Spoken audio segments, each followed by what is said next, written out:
So I'm actually going to do this problem backwards because I think it's a little bit easier to understand that way. So in part B, we're given a spring scale that's attached on one end to a wall and on the other end to a pulley that's supporting a 10-pound weight. And we're asked what the spring scale is going to read under these circumstances.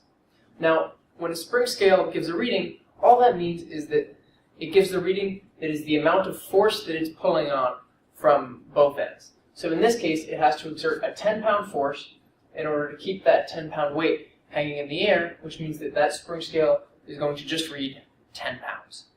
Now what's important to note about this is that when a spring exerts a force, it exerts it from both ends. So if you have a force that if you have a spring that looks like this, it's going to be pulling in with 10 pounds from this end, and also with 10 pounds from that end.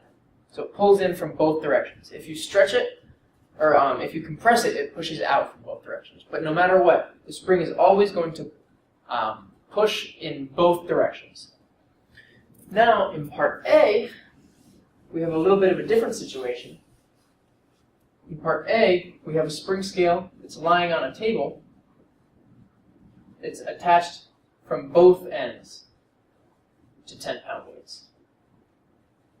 And this is why I think it's a little bit easier to do part B first. Because here, now you can see that the spring is still going to have to exert that 10-pound force on this block. But instead of having the wall there, it also exerts a 10-pound force on the other block. But the spring is still stretched the same distance. In part B, the spring was exerting this 10-pound force against the wall, and the wall obviously wasn't moving. But in this case, because it's perfectly balanced, it does exactly the same thing, and it stretches the same distance and exerts that 10-pound force from both ends, pulling both blocks upwards and resisting the force of gravity.